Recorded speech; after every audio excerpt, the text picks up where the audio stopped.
Hello and welcome back to the channel guys. I hope आपको मेरी आवाज़ सही से आ रही होगी।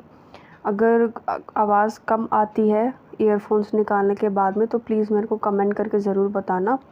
अभी ये जो मैं पढ़ा रही हूँ ये है computer fundamentals and office automation का यूनिट सेकंड, जो यूनिट फर्स्ट है जिसमें मैंने सारा बेसिक्स कवर करा है और पूरी डिटेल में समझा रखी है हर चीज़।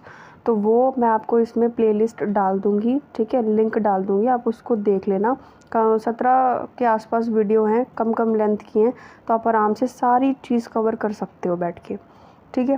तो हम सेकंड यूनिट पढ़ रहे हैं एल्गोरिदम एंड फ्लो चार्ट। इस वाली वीडियो में एल्गोरिदम पढ़ा दूँगी, सेकंड वाली वीडियो में फ्लो चार्ट, और ये वाली यूनिट भी ख़त्म हो जाएगी, ठीक है। तो बिल्कुल टेंशन नहीं लेनी है, बिल्कुल मेरे साथ रहना है, हर चीज़ आप नोट डाउन करते चलो। अगर नोट नहीं कर सकते हो तो आराम से बैठकर पढ़ लो, ठीक है।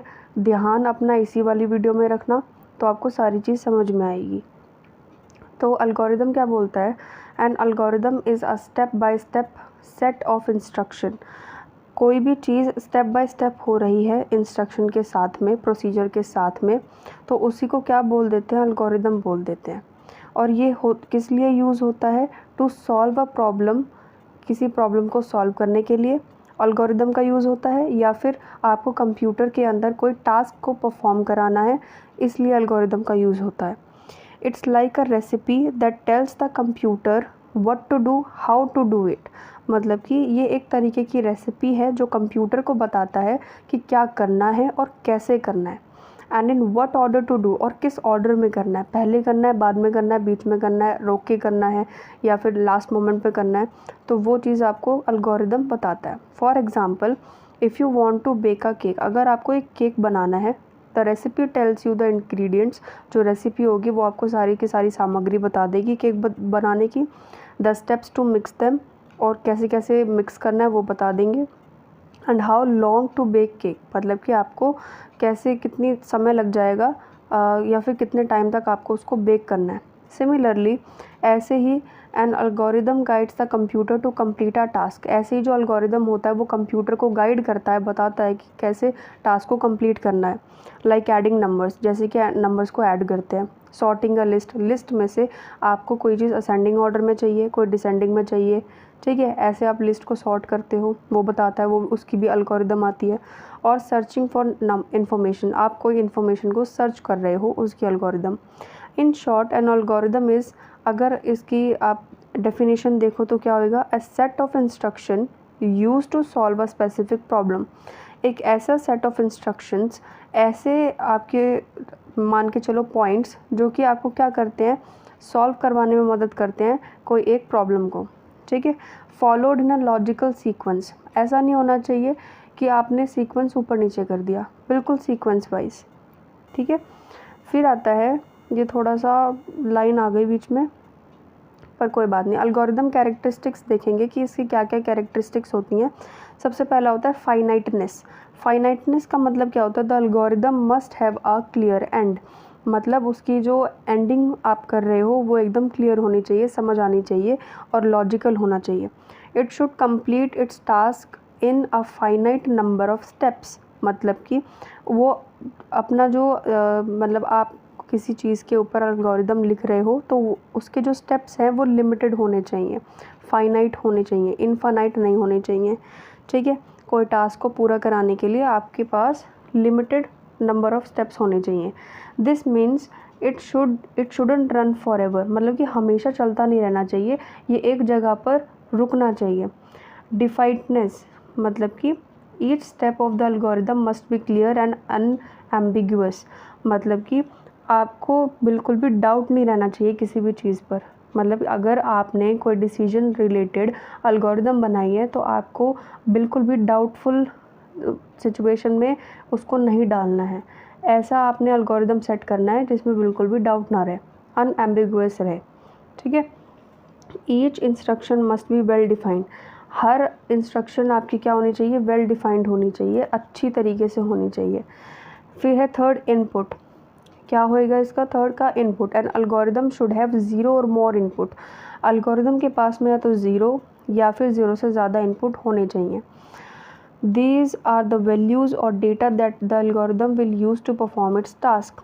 ये एक ऐसी वैल्यू होंगे या डेटा होंगे जो एल्गोरिदम अपने टास्क को परफॉर्म करने के लिए यूज़ करेगा। ठीक है। फिर है फोर्थ का आउटपुट। आउटपुट माने आउटपुट कैसे कैरेक्टरिस्टिक में आ रहा है, N algorithm must produce at least one output. जो एल्गोरिदम है उस एटलीस्ट वो एक आउटपुट तो ज़रूर देना चाहिए। दिस इज़ द रिज़ल्ट और सोल्यूशन। वो रिज़ल्ट हो सकता है, सोल्यूशन हो सकता है after the algorithm finishes it's task. जब एल्गोरिदम अपना कोई टास्क परफॉर्म कर लेगा तो वो क्या देगा तुमको, रिज़ल्ट देगा या सोल्यूशन देगा। ठीक है। फिफ्थ है effectiveness. Each step of the algorithm must be simple and doable, मतलब काम करने वाला होना चाहिए। ठीक है। तो इफ़ेक्टिवनेस होना चाहिए उसके अंदर, किसके अंदर, एल्गोरिदम के अंदर।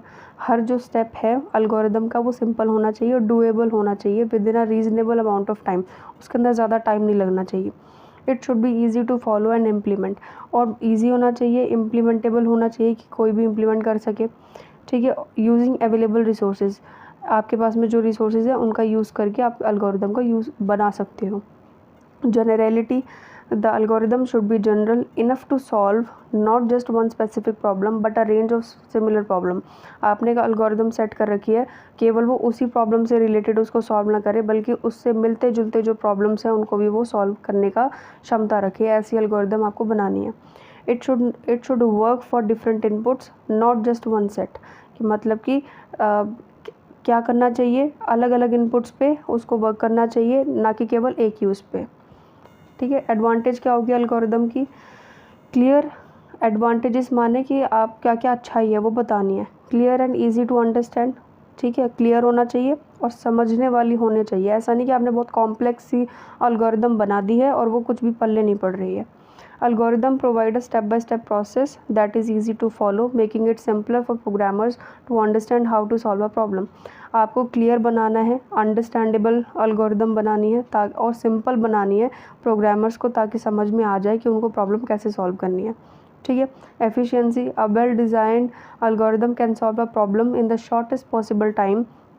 मतलब कि अगर एक अच्छी एल्गोरिदम होगी, वेल डिज़ाइन होगी, तो वो जो प्रॉब्लम है वो बहुत कम समय में सॉर्ट आउट हो जाएगा। एंड विद मिनिमल रिसोर्सेज, माने कि बहुत कम रिसोर्सेज का यूज़ होगा उसमें, जैसे कि मेमोरी और सीपीयू का यूसेज वो बहुत कम होगा। फिर है reusability.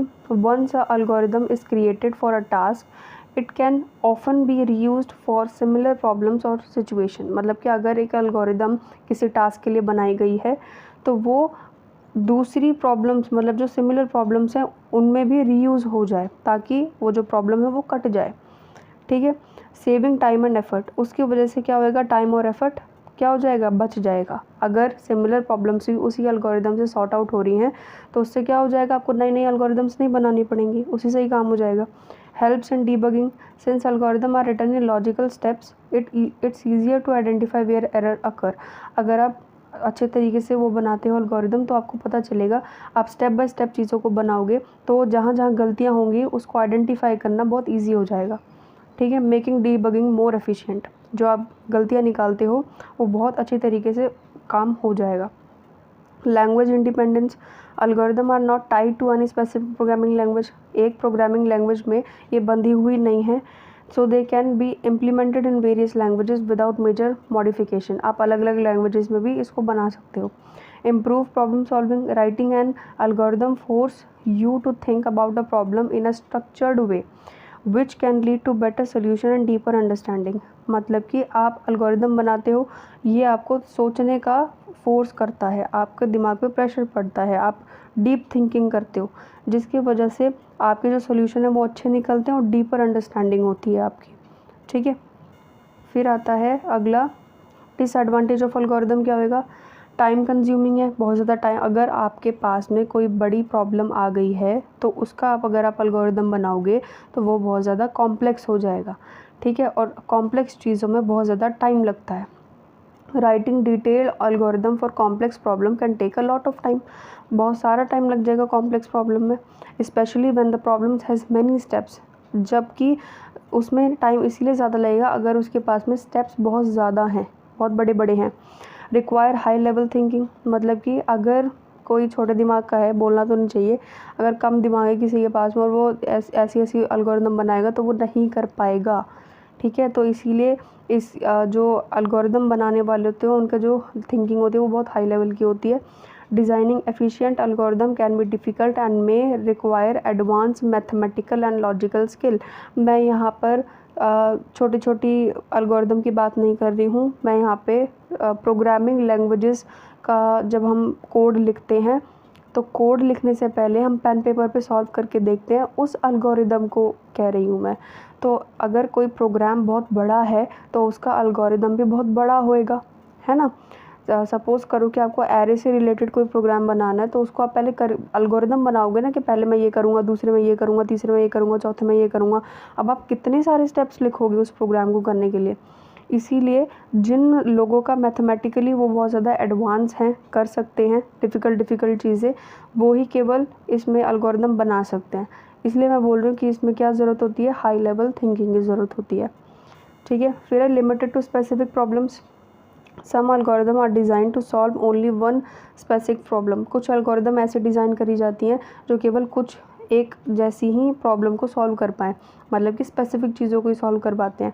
They may not be flexible enough to handle related problems, मतलब कि वो इतने फ्लेक्सिबल नहीं है कि वो दूसरी चीज़ों को हैंडल कर पाएँ, दूसरी प्रॉब्लम्स को हैंडल कर पाएँ विदाउट सिग्निफिकेंट चेंजेस।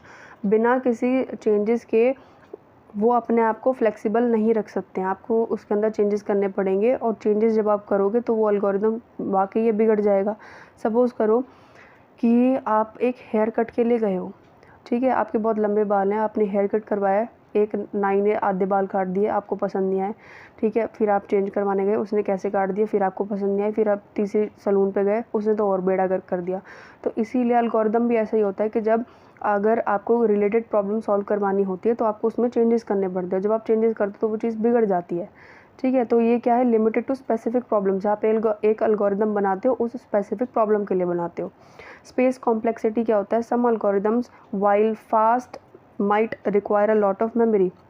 देखो ये जो स्पेस कॉम्प्लेक्सिटी वाला जो है ना, इसके लिए अलग से वीडियो में मुझे समझाना पड़ेगा कि अभी मैं इसमें समझाऊंगी तो आपको कुछ पल्ले नहीं पड़ेगा, लेकिन फिर भी मैं कोशिश करती हूँ कि आपको थोड़ा बहुत समझ में आ जाए। जो कुछ एल्गोरिदम होती हैं फास्ट होते हुए, जो फास्ट होंगी उसमें जो मेमोरी लगती है वो बहुत ज़्यादा लगती है, ठीक है, या रिसोर्सेज बहुत ज़्यादा लगते हैं, which can be disadvantage in system. अगर कोई सिस्टम लिमिटेड कैपेसिटी वाला है तो उसके अंदर आप ज़्यादा चीज़ मतलब ज़्यादा रिसोर्सेज, ज़्यादा मेमोरी कैसे यूज़ कर लोगे, ठीक है, क्योंकि वो तो लिमिटेड कैपेसिटी वाला है, लिमिटेड मेमोरी है, लिमिटेड स्पेस है, तो स्पेस कॉम्प्लेक्सिटी आ जाती है जब आप बड़े बड़े एल्गोरिदम लिखते हो। तो क्योंकि उसके अंदर बड़ी बड़ी क्या लगेंगी, मेमोरीज अलॉट हो जाएंगी, ठीक है, बड़े बड़े रिसोर्सेज वगैरह लगेंगे, बहुत सारे लगेंगे, तो कैपेसिटी तो कम है, ज़्यादा कैसे लगा लोगे, इसीलिए यहाँ पे स्पेस कॉम्प्लेक्सिटी आ जाता है। ठीक है, इसके अंदर बिगो ये सब चीज़ें आती हैं, वो बात की बात है, अभी तुम इतना ही सीखो। हार्ड टू मॉडिफाई मतलब once an algorithm is written and implemented. अगर आपने एक एल्गोरिदम को लिख लिया और इम्प्लीमेंट कर लिया, modifying it can sometimes be difficult. ठीक है, मैंने अभी जो सलून वाला एग्जांपल दिया वो बहुत फिट बैठेगा इस पर। जैसे कि सपोज़ करो कि तुमने एक प्रोग्राम लिखा, बहुत बड़े वाला तगड़ा प्रोग्राम लिख दिया, ठीक है, अब तुम क्या करना चाहते हो कि तुमने एक जो लूप है वो गलत लगा दिया, ठीक है, अब जब तुम उसको काटोगे तो पूरा ही हिल जाएगा ना वो, तुमको दोबारा लिखोगे, फिर आप क्या करोगे, देखोगे कुछ समझ नहीं आएगा, मतलब अंडरस्टैंडेबिलिटी हट जाएगी।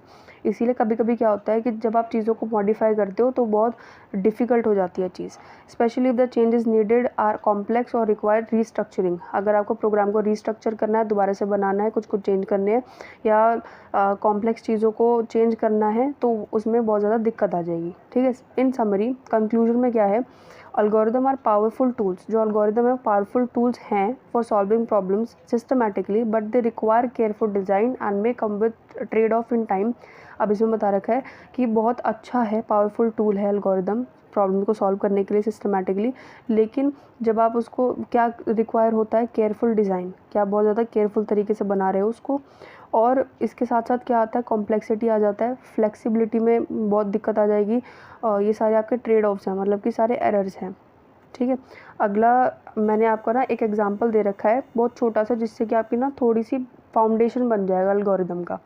ठीक है, तो एल्गोरिदम बेसिकली है क्या कि आप उससे सबसे पहला जो आप स्टेप लिखते हो तो वो स्टार्ट से लिखते हो, और सबसे लास्ट वाला जो लिखते हो वो उसको एंडिंग लिखते हो। ठीक है, एंड। तो पहला स्टेप क्या हो गया, पहला हमने कर दिया स्टार्ट में हमने लिख दिया बिगिन द प्रोसेस। अब हम ये जो प्रोसेस है वो किस चीज़ का कर रहे हैं कि हमको एक चाय बनानी है, तो हम उसका प्रोसेस लिख रहे हैं। ठीक है, सुनने में बहुत मतलब हंसी वाला लगेगा, लेकिन मुझे समझाना था तो मैंने यही वाला ले लिया। अगर मैं प्रोग्रामिंग वाला लेती ना तो तुमको इतना ज़्यादा फाउंडेशन नहीं बनती, लेकिन इसलिए मैंने ये वाला ले लिया। सेकंड वाले स्टेप में तुमने क्या करा, पानी को बॉईल करते हैं, है ना। तो pour water into a kettle and heat it until it boil. तुम एक केटल में पानी लो और जब तक वो गर्म ना हो जाए तब तक उसको उबालते रहो। And add tea to cup.